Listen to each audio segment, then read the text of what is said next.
structured manifestation of the energy.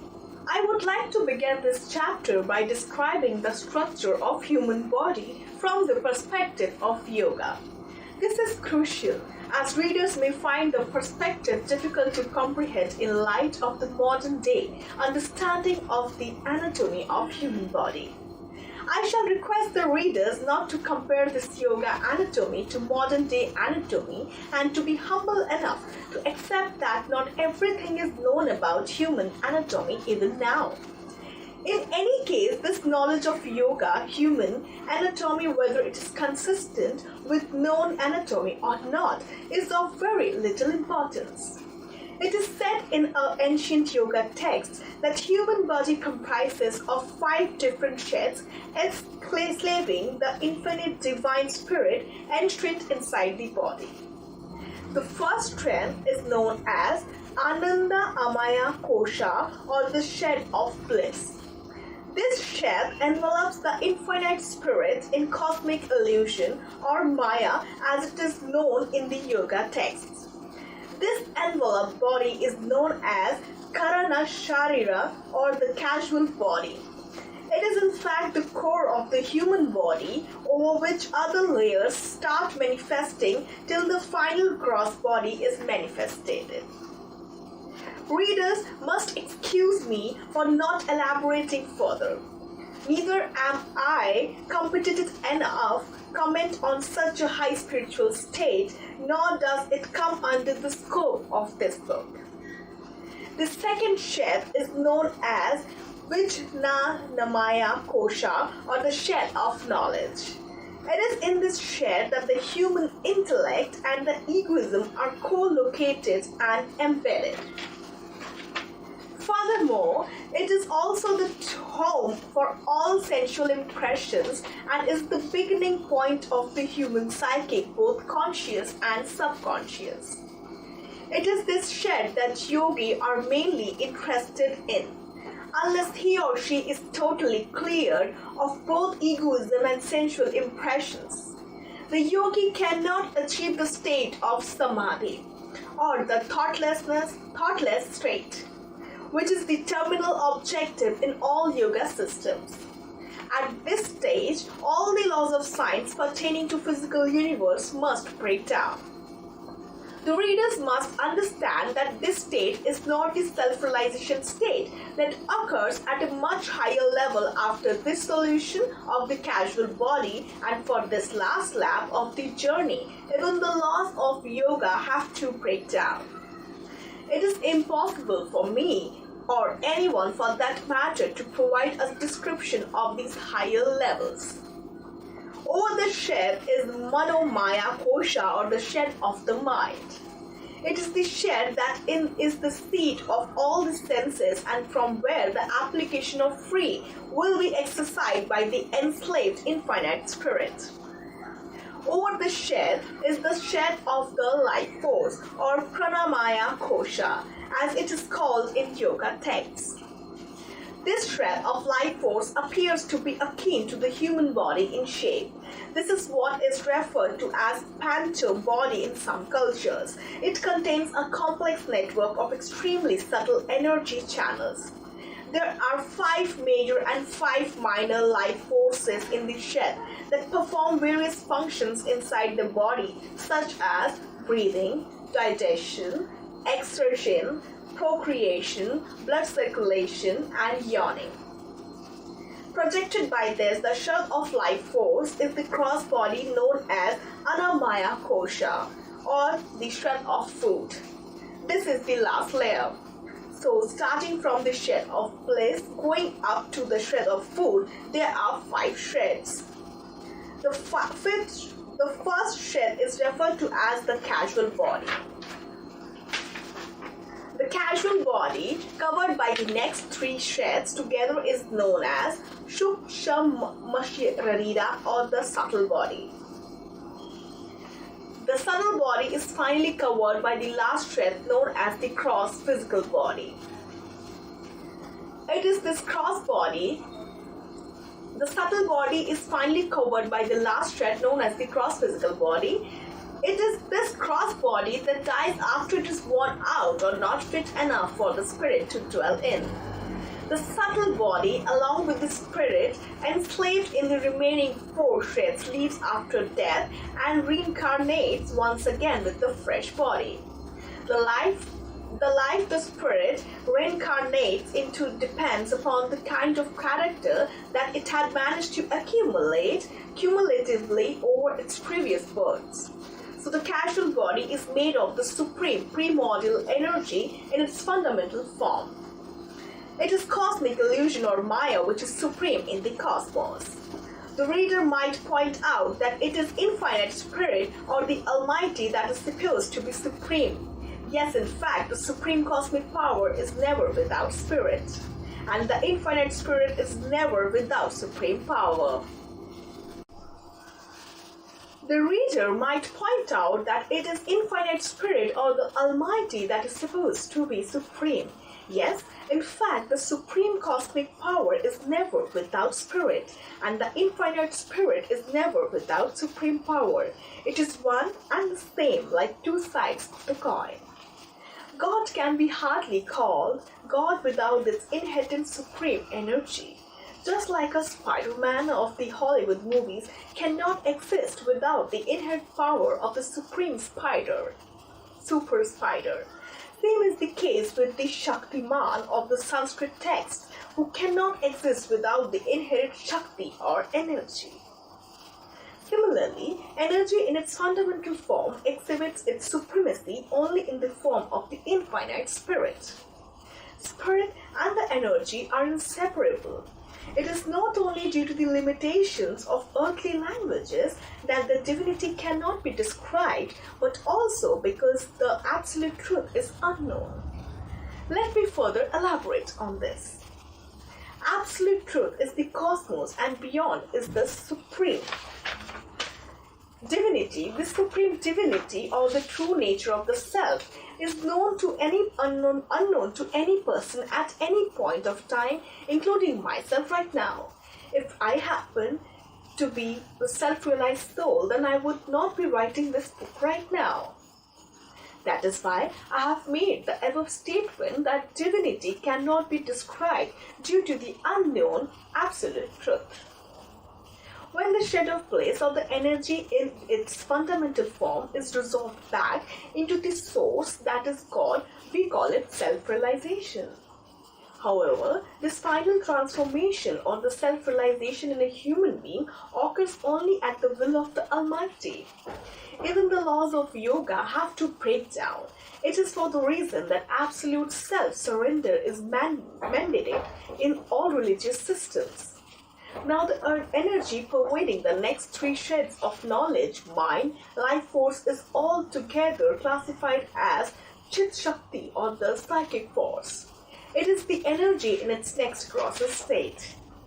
This energy can be further classified as constituting the intellect or buddhi, mind or chit or life force or pran as per the various yoga texts.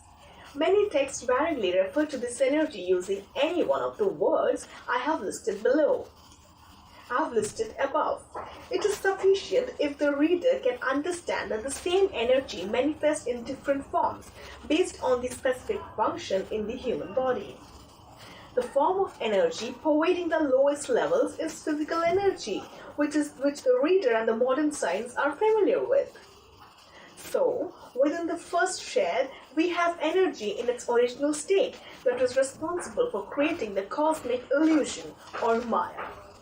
In the next three shreds, we find the grosser manifestation of this energy as a psychic force. In the last shred, this energy manifests as gross physical force, which we call cosmos or nature or prakriti in Sanskrit text. If you approach the manifestation of energy in reverse order, we find that first the laws of science pertaining to gross physical energy must stop operating in order for a yoga to pursue of self-realization.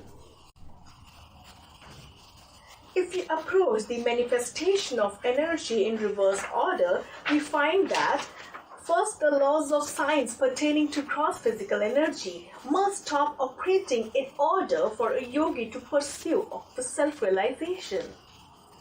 What I mean by the breaking down of physical energy laws of science is that these no longer apply at this stage. The yogi starts to possess supernatural powers. While these powers may be supernatural, for an ordinary human being who is bound by the laws of science, for the yogi they are natural. However, even though a yogi may possess supernatural powers, he or she may still not achieve the state of self-realization. This is so because even the laws of yoga which pertain to the supernatural powers must be broken down for any further progress to take place. So the yogi must overcome the laws of science and the laws of yoga in order for self-realization to take place. The Supreme Brahman or the Spirit or the Almighty or God has reserved all the rights to the self. Here, I would like to briefly touch upon the anatomy of cerebrospinal system for the yoga point of view for the benefit of the general reader. According to this view, the human anatomy pertains to the structure of the life force contained inside the cross cerebrospinal system. This view gives no importance to flesh and bones. Hence, one cannot cut open the cerebrospinal system and see this life force. The structure of this life force is based on energy patterns that are so subtle that they aren't even be found on the electromagnetic spectrum known to modern science. Here, I would like to briefly touch upon the anatomy of cerebrospinal system from the yoga point of view for the benefit of the general reader. According to this view, the human anatomy pertains to the structure of the life force contained inside the cross cerebrospinal system. The view gives no importance to flesh and bones. Hence, one cannot cut upon the cerebrospinal system and see this life force.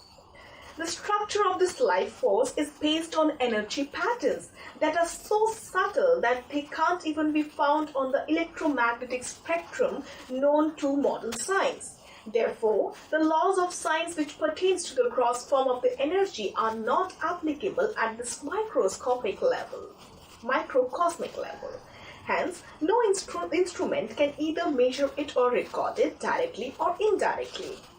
Starting from the base of the spine, moving to the top of the head to the crown, there are 7 energy centers called chakras as per the yoga texts. The first one is called the root chakra or Muladhara chakra. Muladhara chakra, it is located at the base of the spine halfway between the anus and the genital region. Kundalini or the cosmic energy is located in this chakra or the energy center in the sort of dormant state. Yoga texts describe this chakra in a highly detailed manner. However, the structure is very complex and it will give out the details of only this particular chakra briefly so that the general reader can get an idea of it. If interested further, readers can read about the other chakras and also the entire anatomy of the cerebrospinal system. A lot of books are available on the subject and readers can easily access them on the internet. All chakras are supposed to be in the form of lotus flower. The root chakra lotus consists of 4 petals. The petals are red in color. Perhaps the pattern of energy is shaped in the form of a petal and there are 4 such patterns. Further, red color may be indicating the associated frequency like the red color in electromagnetic spectrum. On each of the petals is a letter from the Sanskrit alphabet. The color of this letter is golden. The sound of the letter is Va, Sha, Sha and Sa. When it is said the letters are located on the petals, perhaps it is the sound of the Sanskrit letter that is somehow integrated within the energy pattern. In any case, sound as such is also energy. Therefore, a particular letter of the Sanskrit alphabet or the particular sound of the letter has certain energy pattern associated with it. The entire lotus flower is supposed to be an energy center, so it can be easily understood that it is structured based on various energy patterns in the form of petals, letters, colors of petals, or colors of letters. In this case, all the letters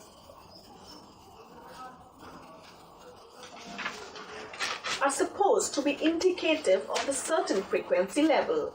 Inside the flower is a region that is supposed to be in the form of four-sided cube surrounded by 8 spheres. As per yoga texts, the square is a symbol indicating the earth element.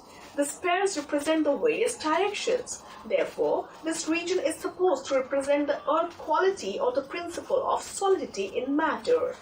Further, the color of this region is yellow as per yoga text. Reader must be familiar with the frequency of energy associated with the yellow color in electromagnetic spectrum.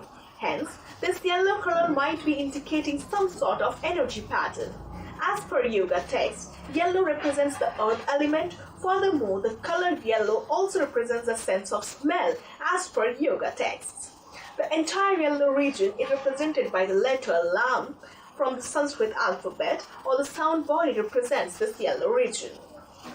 Inside the flower, there is also an inverted triangle. The inverted triangle represents the female genital organ or energy as per the cult of the Shaktas or energy worshippers in India. So, the inverted triangle itself must be a pattern of the energy, since energy as such is always represented by an inverted triangle. Further, inside the triangle is another sound or Sanskrit letter Klim. The triangle is also filled with the red color. The sound Klim is supposed to represent sexual energy or creative energy. The color red is associated with passion or lust. Above the triangle is a Shiva Linga, a phallus in black color as it looks in shape. As per the followers of Shivaism in India, the Almighty is worshipped in the form of phallus. Kundalini, or the supreme cosmic energy, is supposed to be in a coin form around the phallus. It is supposed to be of 3.5 coins in the form of a serpent with its mouth covering the top of the phallus. The readers can now well imagine on what a microcosmic level this energy exists, and yet how all-powerful it is. First of all, the energy center itself is invisible and cannot be detected with the sophisticated modern instruments. The entire structure of the lotus-shaped energy center is made of superfine energy patterns. It is like constructing a machine with energy patterns as a material, or it can be compared with a model constructed out of superfine energy patterns. Furthermore, each energy pattern is conscious and is pervaded by the Supreme Brahman, or the universal soul or God. Hence, there is a local god or goddess associated with each energy pattern. Let me further elaborate on this. Energy can never exist separately from the spirit or the divinity or God at any point. However, different qualities are attributed to energy based on its specific function in the cosmos or its miniature version of human body. Hence, God is also attributed with every energy pattern. That is what is meant by a local god or goddess in energy center. Otherwise, the divinity as such cannot be broken into various gods. Without these theoretical breakups of the supreme divinity, it is not possible to explain or understand the highly complex nature of the divinity rationally. Kundalini energy itself exists inside this complex structure in an even finer form than the energy which exists inside the lotus-shaped energy center. I hope readers can now easily imagine the microscopic nature of the energy in a human body. It is the supreme cosmic energy that, after having created a human being, continues to project and sustain a world of illusion on the psychic of a person. Somehow, the various energy patterns on the cerebrospinal system, which I have described above. It is is this supreme cosmic energy that, after having created the human being, continues to project and sustain a world of illusion on the psychic of a person. Somehow the various energy patterns on the cerebrospinal system, which I have described above, are integrated into the beam of illusion that is projected out of infinity, thereby creating the illusionary world a person experiences. A few local gods and goddesses, along with a few other objects, are also located inside the chakra structure. As per yoga text, I will not go into further details of the chakra since it will be of no use. The academic knowledge is good only for delivering a lecture or writing a book, just like I'm doing right now.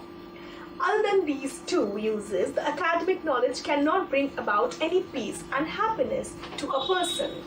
Maybe intellectual amusement could be another use, and that is all about its purpose. Similarly, there are two chakras or energy centers along the cerebrospinal system. The next chakra is called Svadhisthana chakra and is located at the root of genital region. It is followed by the Manipura chakra located in the navel region. This is further followed by Anahata chakra located in the region of the heart. The fifth chakra is located at the base of throat and is called the Vishuddha chakra. The sixth chakra is located between the eyebrows and is called the Ajna chakra. The last one is called the Sahasrara chakra and is located in the cerebral region. The next chakra is called Svadhisthana chakra and is located at the root of the genital region. It is followed by the Manipura chakra located in the navel region. This is further followed by the Anahata chakra located in the region of the heart. The fifth chakra is located at the base of the throat and it is called the Vishuddha chakra. The sixth chakra is located between the eyebrows and it is called the Ajna chakra. The last one is called Sahasrara chakra and is located in the cerebral region. Each of these energy centers or lotuses contains fixed number of petals. From the first chakra to sixth chakra, there are total of 50 petals comprising the 50 letters of Sanskrit alphabet. The last chakra at cerebral region consists of 1000 petals with the entire alphabet of 50 letters repeated by 20 times. As the cosmic force, after having been woken up from its root chakra, surges up along with cerebrospinal system and reaches the cerebral region. Self-realization is supposed to occur in a person when the cosmic energy was in its creative mode. It is created the illusionary existence in the form of being known as human and later sustained it sitting at the base of cerebrospinal system. When this process is now reversed, the energy goes back into the source at the cerebral region, thus leaving the mind filled with knowledge absolute. This long narrative that I have written above is crucial to comprehend the movement of energy in the human body. The primordial energy, after creating the human body, continues to project and sustain a world of illusion to the infinite spirit enshrined in the body. Readers are requested to remember that this spirit is not different from the supreme spirit of the cosmos or God. It is one and the same thing. So, this energy is seated at the base of cerebrospinal system in a human body exactly halfway between the anus and the genital region. This energy, when tampered with by a guru, swings into the reverse mode of destruction of what it had created and had been sustaining for eons. As a result, the movement of energy in its reverse mode of involution spreads across the body to each and every cell. I will now narrate my own experiences as how this energy has been woken up inside my body and how it had been making movements in my body.